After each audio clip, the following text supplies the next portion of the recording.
Bonjour Alain Launay, merci de nous recevoir à la mairie de Plecaduc pour tirer un peu le bilan de cette année 2020 hors norme, on ne dira jamais assez. Comment vous avez vécu cette période? Bonjour. Comment nous avons vécu cette année 2020? Difficilement. Difficilement, ça a été effectivement une année compliquée, une année hors norme, une année où tout le monde a essayé de trouver ses marques un peu au fil de l'eau. On n'a jamais connu une pandémie comme celle-là. Notre génération, nos parents ont connu la guerre, mais nous, on est en train de livrer une véritable guerre là aussi, et on n'y était pas forcément préparés les uns et les autres. C'est pour ça que soyons pas trop exigeants avec les gouvernants, parce que je crois qu'ils font ce qu'ils peuvent, pas au quotidien, parce qu'ils sont obligés de se poster un peu plus, mais bon. L'année a été effectivement compliquée. En plus, c'était une année de fin de mandat et une année de renouvellement électoral. Donc, pour les élus que nous sommes, c'était une année charnière, une année importante pour la démocratie locale, importante aussi pour le développement et l'avenir de notre commune.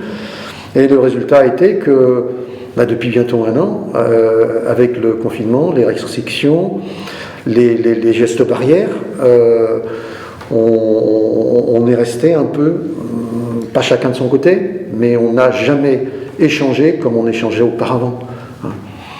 Les élections ont eu lieu en mars, le conseil municipal a été installé fin mai simplement. Nous avons tenu nos premières réunions ensuite. Il y a eu le déconfinement, mais on sait comment, à la fin de l'été, les choses ont commencé à se passer, à se compliquer à nouveau, le nouveau confinement.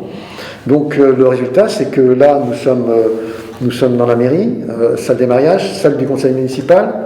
Notre nouveau conseil municipal ne s'est encore jamais assis en son entier dans cette salle du conseil municipal. Je débute mon 6e mandat, j'ai jamais connu une telle situation et j'ai jamais connu un tel démarrage.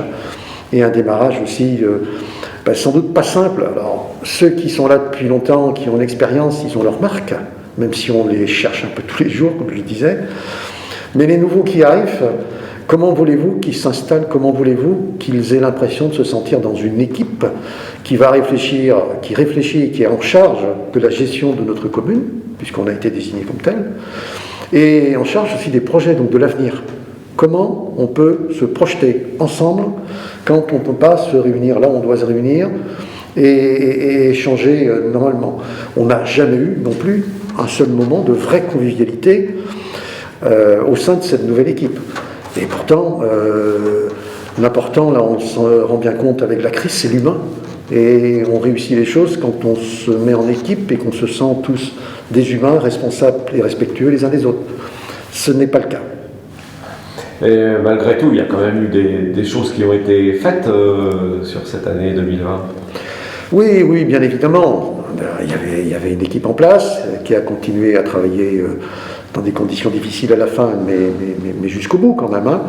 Oui, on a quand même avec Armorique Habitat livré la résidence en Prosparé, et en l'occurrence pour nous, Armorique Habitat, les logements au-dessus et à l'arrière, mais pour nous, les 5 nouveaux cabinets médicaux.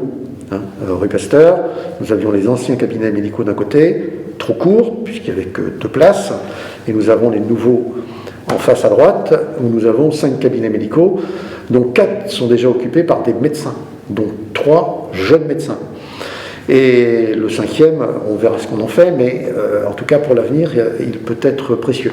Ça, c'est notre principale réussite, parce que c'est une véritable réussite.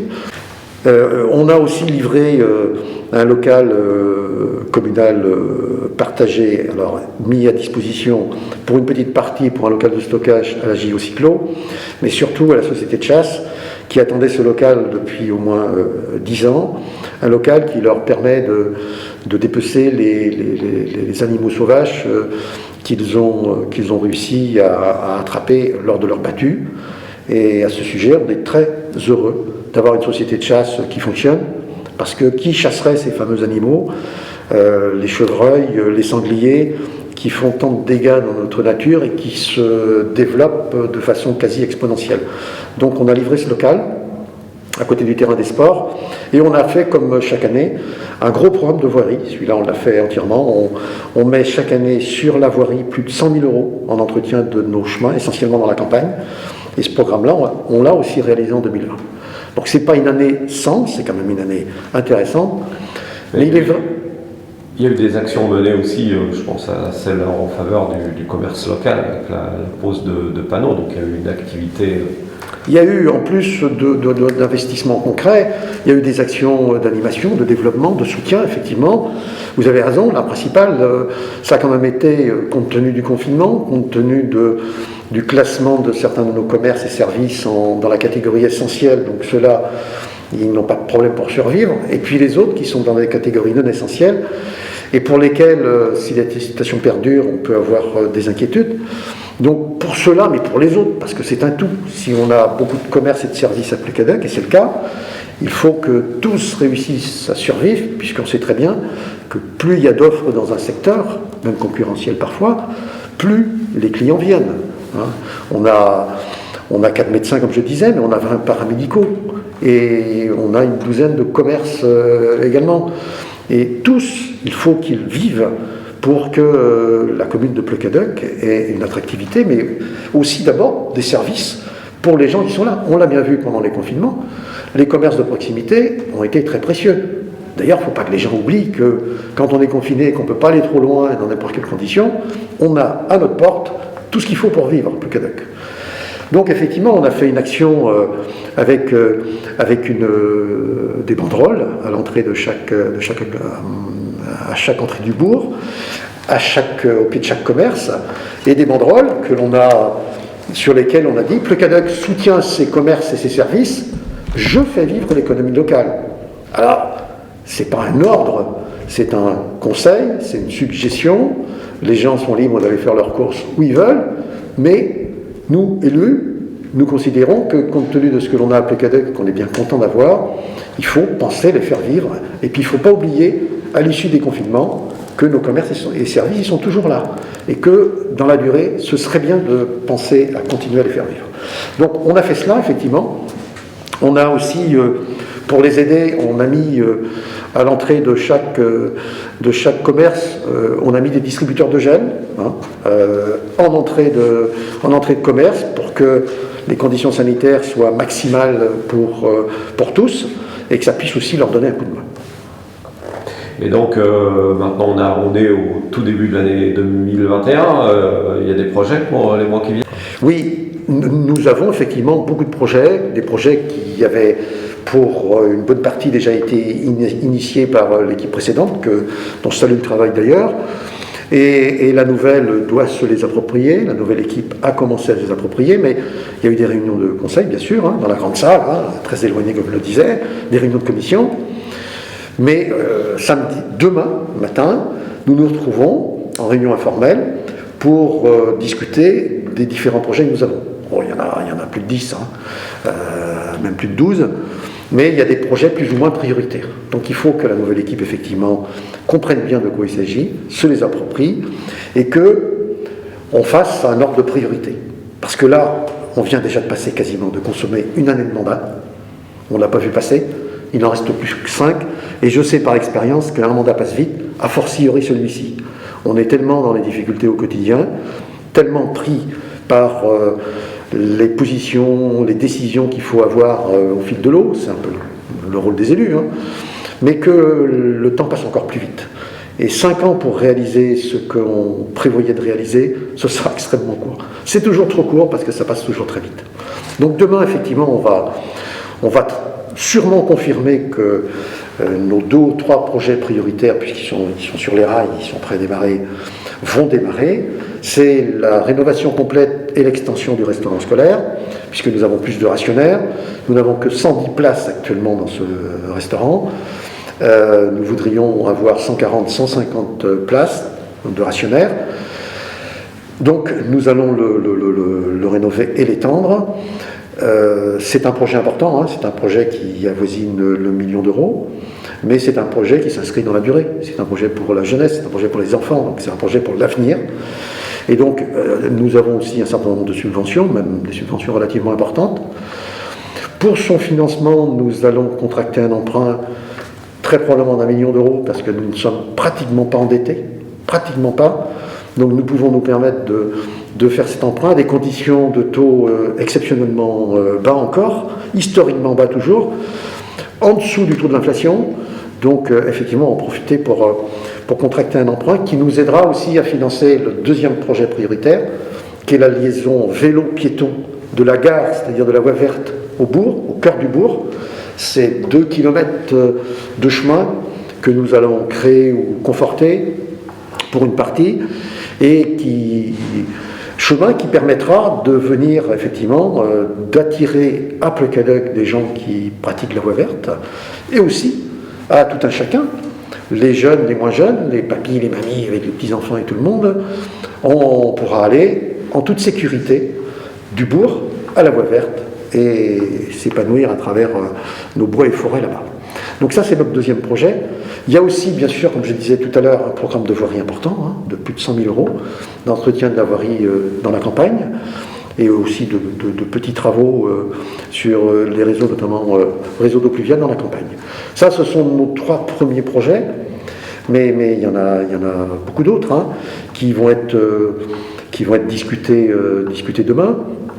Il y a 2 ou 3 projets qui sont aussi sur les rails et qui sont déjà validés. C'est le panneau informatif qui, lui, va être mis en service place des Tilleuls, c'est-à-dire au cœur du bourg, au cœur des commerces et des services, à 2 pas des maisons médicales et du reste.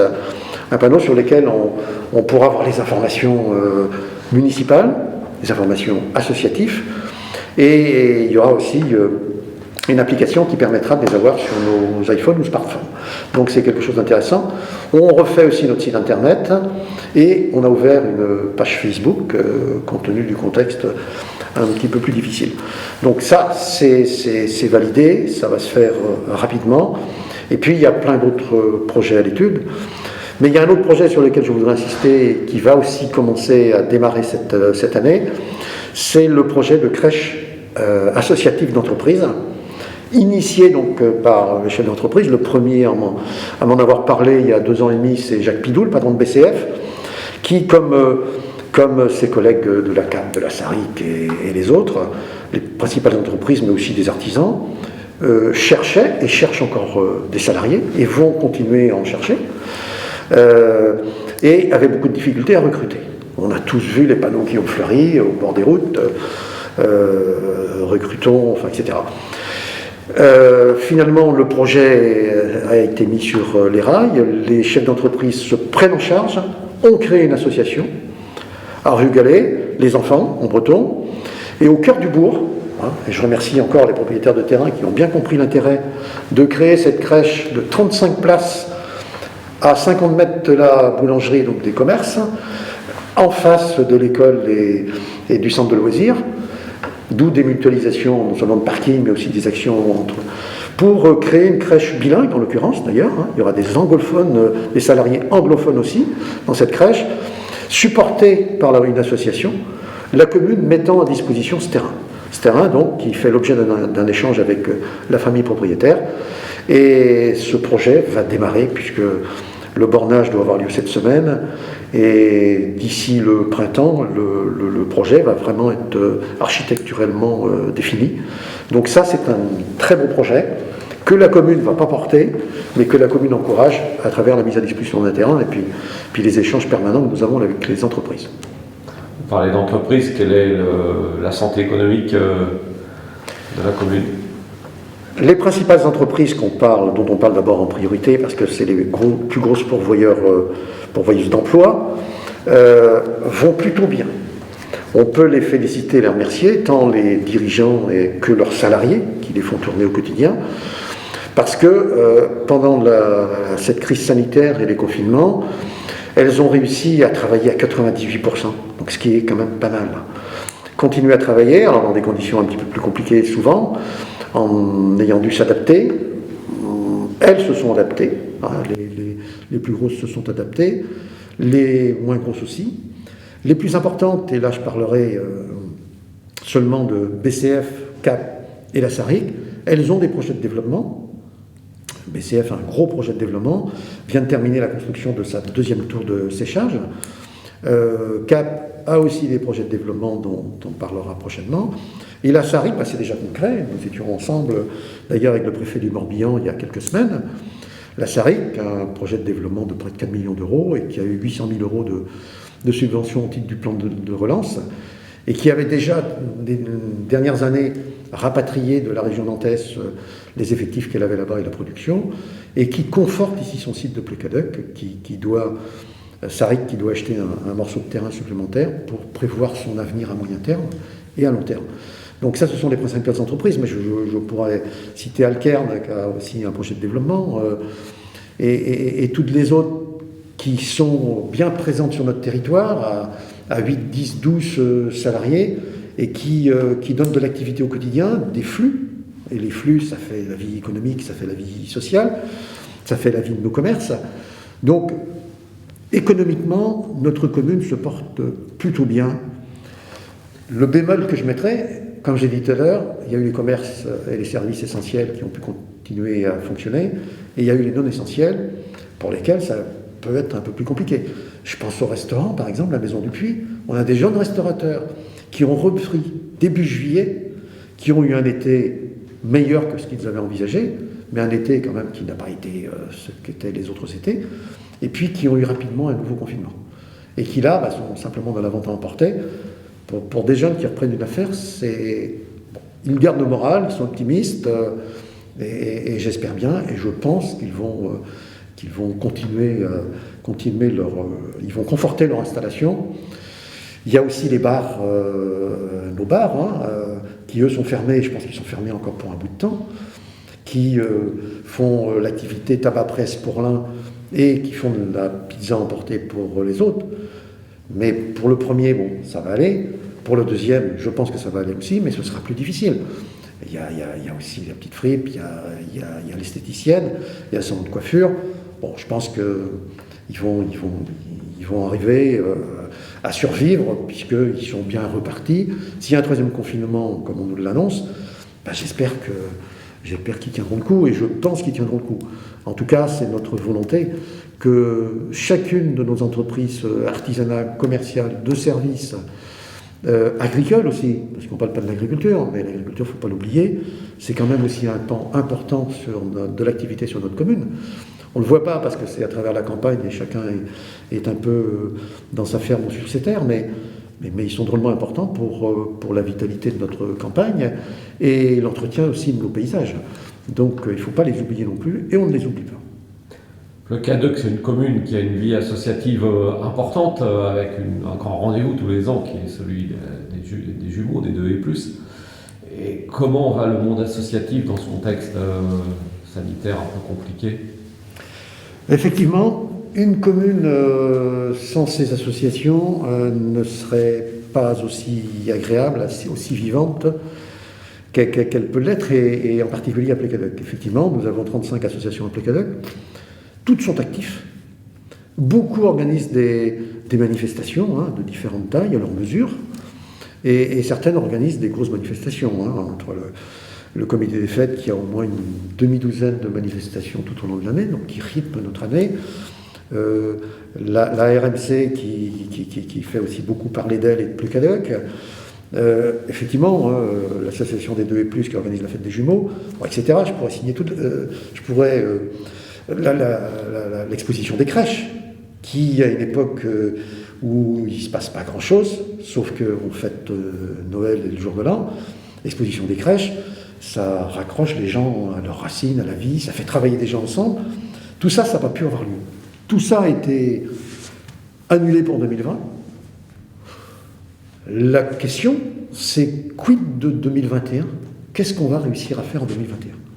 Je pense que le premier semestre, ça va être extrêmement compliqué. Le deuxième semestre, je ne sais pas non plus. Est-ce qu'on sera dans des conditions sanitaires telles qu'il n'y aura plus de restrictions ? On pourra tomber le masque, on pourra échanger normalement. Pour ne parler que de la fête des jumeaux, que je connais un peu plus, est-ce que les gens vont venir des 4 coins de la France pour se mélanger alors que la crise sanitaire sera peut-être à peine terminée, si tant est qu'elle le soit, encore en août ? Franchement, tous, dans nos différentes associations, on s'interroge. Mais la vraie question derrière, c'est dans quel état nos associations vont ressortir, et est-ce qu'un jour, toutes vont pouvoir redémarrer? Est-ce qu'on ne va pas avoir de la perte en ligne, de la perte dans le temps, de manifestations, mais aussi de liens sociaux, parce que c'est ça aussi qu'elle crée. Et fonds d'animation, mais le principal intérêt, c'est peut-être de rapprocher les gens, de permettre aux gens, et je pense aux nouveaux qui arrivent sur la commune, et qui sont toujours très volontaires pour être bénévoles dans différentes manifestations, 2020, les nouveaux arrivants, mais les autres aussi, sont restés chez eux. Et personne n'a pu échanger. Et la principale interrogation, elle est là. Est-ce que nos associations vont survivre? Parce qu'il y a aussi toutes nos associations sportives ou culturelles qui s'adressent en particulier aux jeunes. Et là, dans quel état elles vont pouvoir reprendre leurs activités normalement, alors qu'elles jouent un rôle d'éducation auprès de nos jeunes, elles occupent nos jeunes, mais elles les éduquent aussi. Et c'est drôlement important sur notre commune. On les encourage, on doit les encourager, mais on ne pourra pas faire à leur place. La commune ne pourra pas tout faire à leur place. Donc effectivement, il y a des interrogations, des inquiétudes fortes sur le devenir de nos associations et de leurs activités dans le temps. Et je ne voudrais pas oublier les personnes les plus fragiles, isolées, les personnes âgées plus particulièrement, qui sont soit en établissement, et je pense à nos résidents de la MAPA, ici, tout proche de la mairie, au cœur de notre bourg, et puis toutes celles qui sont à domicile, qui bénéficient des services de soins à domicile ou des services à domicile tout court, à travers la DMR par exemple, ou le portage de repas en paire, mais toutes ces personnes là, qui sont, par la crise sanitaire, confinées chez elles et qui sont très prudents pour la plupart, qui font très attention, qui respectent vraiment la distanciation sociale, mais qui du coup n'échangent plus comme elles pouvaient échanger auparavant. Donc on pense tout particulièrement à elles. On a pensé, en l'occurrence d'ailleurs, non pas à compenser, mais à donner un signe d'existence dans notre société locale aux 70 ans et plus, qui chaque année bénéficient d'un repas, et qui, cette année, organisé par le CCS, qui cette année, évidemment, cette année 2020 n'a pas pu se tenir. Donc nous avons fait distribuer à travers toute la campagne, toute la commune, un petit colis, qui n'était pas un colis somptueux, mais un colis de lien, qui montrait effectivement que ces personnes existent. Donc, je pense tout particulièrement à toutes ces personnes, mais je pense aussi aux jeunes, parce que les jeunes, on le voit bien, il y a eu Lyon, mais ça c'est la cerise sur le gâteau, mais les jeunes qui ont besoin de liberté, qui ont besoin de se construire, et qui, dans ce contexte actuel, là, sont privés d'une certaine liberté. Certains s'en affranchissent un peu, peut-être trop. Attention les jeunes, parce que vous avez des parents, des grands-parents, si vous ne risquez rien, vos parents, grands-parents peut-être, mais je pense à eux parce qu'effectivement, la situation n'est sûrement pas facile. On a parlé des étudiants encore cette semaine, la vie que peuvent avoir certains étudiants. Effectivement, quel est l'avenir pour tous ces jeunes, pour tous ces étudiants? Comment ils vont pouvoir se construire, mais comment ils vont pouvoir se projeter et réussir leur vie, alors qu'ils sont à un moment charnière souvent. Donc je pense à tout cela, effectivement. Vous venez d'évoquer un petit peu la vitalité de la commune. Sur le plan démographique, vous enregistrez beaucoup de demandes de permis de construire, d'implantation, de développement. Oui, effectivement. Alors, on a eu avec la crise de 2008 et ses conséquences, puisqu'est arrivé rapidement après la liquidation de Doux aussi, on a eu, comme beaucoup de communes, on a eu un creux important. On a lancé le domaine des Roches, un lotissement de 42 lots en 2012-2013, c'est-à-dire après le sinistre Doux, et au pire moment des conséquences de la crise de 2008, où tout le monde autour constatait que le développement avait quasiment ralenti en tout cas, sinon cessé dans beaucoup de communes. On a eu la chance que nos entreprises en place sont toutes développées et continuent à se développer. Et on a eu la chance de garder une attractivité et de conforter notre attractivité à travers nos commerces et nos services, comme je le disais tout à l'heure, et en premier lieu médicaux et paramédicaux, mais pas que. Et la conséquence, ça a été que depuis 2 ans, et surtout 2020, on a vu arriver une demande d'installation. On a vendu nos derniers terrains du domaine des Roches très vite. Et j'ai délivré au nom de la commune de Plécadec 28 permis de construire en 2020. C'est un record historique. On ne cherche pas des records, hein, on n'est pas là-dedans. Mais c'est un constat que la commune est attractive, il y a une vitalité. La difficulté, c'est qu'on a pris du retard. Je n'ai pas parlé dans nos projets, mais c'est important, et ça va être dans nos projets prioritaires. C'est le développement d'une nouvelle zone d'habitat et le développement, donc la création de logements. Il y a une demande de logement de propriétaires occupants qui veulent s'installer dans leur maison, mais aussi une demande de logement locatif très importante. Plecadoc n'est pas une exception. Je sais très bien, pour le voir au niveau de la communauté de communes, qu'il y a une demande de logement et on manque de logements, de bons logements locatifs. Donc nous allons voir pour en créer, non nous-mêmes, parce que c'est un vrai métier de gérer des logements, mais via des opérateurs, pour créer des logements supplémentaires, en plus d'une nouvelle zone d'habitat. Un mot sur la communauté de communes, vous venez d'en parler, comment ça se passe? Il y a eu un très large renouvellement à la communauté de communes, et là c'est pareil. Il y a eu un renouvellement, comme dans nos communes, à un moment difficile où on n'a pas pu vraiment s'installer rapidement, on n'a pas pu échanger correctement souvent. Pour autant, les institutions fonctionnent, le conseil a été mis en place, le bureau a été mis en place, etc., la conférence des maires aussi. Aucun mandat n'est comparable à un autre. Les conditions dans lesquelles on a démarré sont telles qu'on a aussi cherché nos marques. Je trouve que malgré le contexte, on a plutôt réussi un démarrage et le renouvellement, comme je disais, sur 26 maires, il doit en rester 10 du précédent mandat. Et certains sont même arrivés dans les affaires municipales sans y être du tout auparavant. Donc on voit très bien la distance qu'il peut y avoir entre ceux qui étaient là et puis ceux qui arrivent. Donc il y a un mélange. Il y a aussi une féminisation qui n'est pas un mal du tout, au contraire, parce qu'il y a un autre regard. Donc tout ça, c'est un melting pot qu'il faut réussir à faire fonctionner, mais je dirais qu'effectivement ça fonctionne plutôt mieux que ce qu'on aurait pu le craindre compte tenu des conditions d'installation et du large renouvellement. Et en ce vendredi 22, qui était le jour retenu pour notre cérémonie des vœux qui réunit chaque année plus de 300 personnes à la salle multifonction, mais que l'on a dû annuler comme tous les autres rassemblements. Donc en ce jour de vœux, je vous souhaite à chacune et chacun d'entre vous une bonne année 2021, une meilleure année que 2020, j'espère, je pense qu'on n'aura pas de difficulté à ce qu'elle soit meilleure. La santé d'abord, préservons-nous les uns les autres, restons en bonne santé le plus possible. Nous sommes tous responsables de nous-mêmes, mais aussi des autres.